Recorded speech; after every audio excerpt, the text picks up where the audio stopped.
Hi everyone, I've got a 1986 Porsche 944 Turbo here, sometimes referred to as the 951. I recently changed all of the clutch hydraulics in this car, and whilst there's videos out there to tell you how to do that, I wanted to put something together that just details a few of the little things that I ran into that weren't really documented online and you might find useful if you're doing it. So when we're talking about changing the clutch hydraulics, what do I mean by that? So number one is this hose from the reservoir down to the master cylinder, which is lurking down under there. This previously for me was a blue hose. I think it was the original. It was perished, and as long as you've got fluid in the reservoir, if it's gone, you'll definitely notice that this outer cloth is damp or you have a leak there. It's something that you can't miss. The reservoir cap for me was also missing a rubber seal, so I fitted a new cap. The master itself, which we'll try and get a view on, you can see it just in there where the brake hose connection is in the middle of the screen now. That's brand new. And then over towards the middle of the engine bay, there's a where this hard line comes along, it goes into a flexible hose here, which actually halfway down this hose turns back into a solid line. But it's this upper rubber part which tends to degrade and perish over time, so if you're changing everything else, it's worth changing that too whilst you're in there. And this is one of the key pains that I ran into when I was doing this job. So for the master, the access here is seemingly pretty difficult, but actually you can make access not all that hard. So you'll see that there's different guides online, but I just took off this hose here, so the one on the right out of these two, and that gave me enough room to rotate this whole system up and over onto this box out here, and then I just cable tied it to one of these straps, and that gives you enough working room to just about get in a flare wrench, undo the line to the master and get in there and change all of that stuff. So that's kind of, it's fiddly but it's straightforward. We'll go under the car now and I'll show you where everything else hooks up. So we're under the car now and we're just looking at the starter right here. It'll make your life a lot easier if you remove that, and once you get past that, there's a few wires that run down to the starter itself. You can see one of those on the screen now. Through the right at the top, you can see there's a black cable running down with like a white mark on it. Move those out of the way. There's also a nut that's holding those in. If you loosen that, that'll give you a lot more access. And then critically here, you can see the that clutch hose that turns into a solid line that we were just talking about in the engine bay. That's coming down, and that's actually mounted with a tiny little 8mm that you can now see up there towards the top of the frame. And this is incredibly difficult to get at. Even with the starter off and everything out the way, getting a tool up there can be pretty difficult. What I'd recommend, or what I did, was I was able to use the extension from a ratchet to actually get on the back of what we're looking at there and block the nut from turning, whilst I was able to use a spanner on the front. If you've got a small enough spanner and small enough hands, you might find that you can get on the back of that nut, but good luck. So once you have it off, the next question that comes to mind there is, well, how do I put it back on? And I tried reaching up there And you really need to get a hand either side in order to be able to hold the nut and the bolt to do it back up.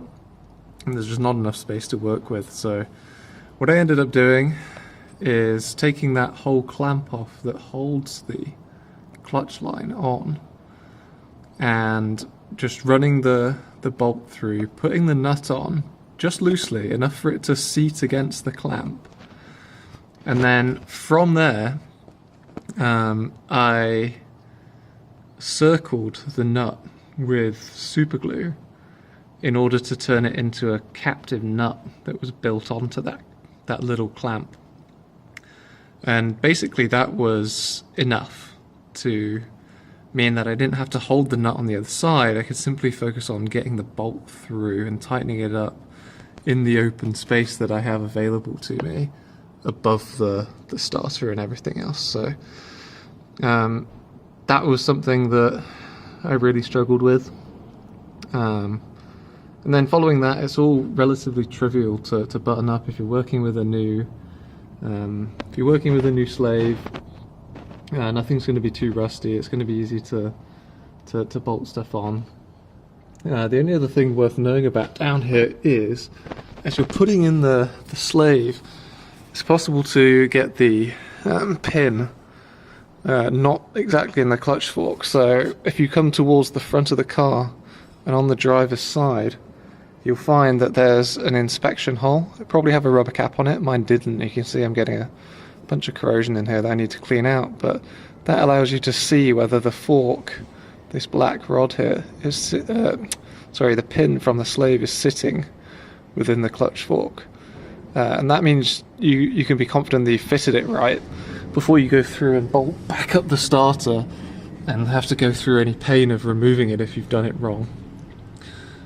So to wrap up, we're going to go back up to the top of the car for something else that I want to touch on.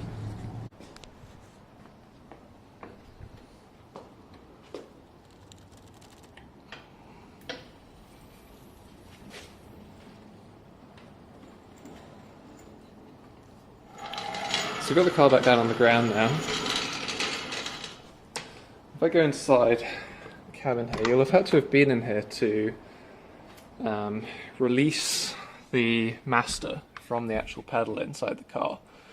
And if you've been doing this job, probably the main reason you've been doing it, and you'll have seen this in the videos, is you go to press the clutch, and when it gets to the floor, it sticks and it doesn't come back up, and it requires you to kind of push it with your hands, and it kind of springs, it toggles in one direction or the other until you overcome the force of the spring on the pedal. And I went through the full process of changing everything, bleeding the system. I tried using the method where you attach a hose from the nearest brake caliper to the slave itself and going in reverse. And I think that was actually successful, but because my pedal was still sticking to the floor, I actually went out of my way to purchase a motive and bleed air from the system that way. A very small amount came out when I did that, but I still had a pedal sticking to the floor.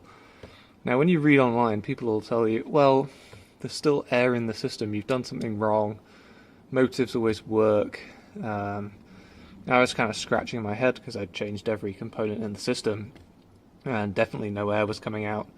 I tried all the tricks of having the rear of the car higher than the front, in desperation, tried it level, etc. But what no one mentioned in posts I read was that even if you transferred over the clevis from the old master to the new one in exactly the same place, it may still need adjustment. So let me dive under here and just show you what I mean. We're looking at the rod from the master here and where it connects to the pedal. And so I transferred that over in the same place as the original. However, I was still having this issue with the pedal sticking to the floor.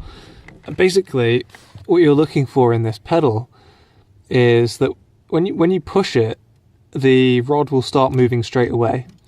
And that's to be expected, that's normal. But what you really need to feel for is when the first bit of resistance really comes from pushing the pedal.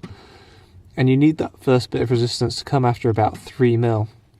So as I'm pushing the pedal away from the stop here, it's at this point here where I can actually feel that the rod is now pushing up against the piston in the master cylinder.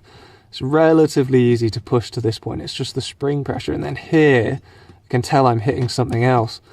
And basically for me, before I adjusted the pedal to this position, that wasn't happening. It was immediately engaging the piston in the master, or, you know, it was already a bit beyond that. So there's a bit of trial and error to this, don't be afraid.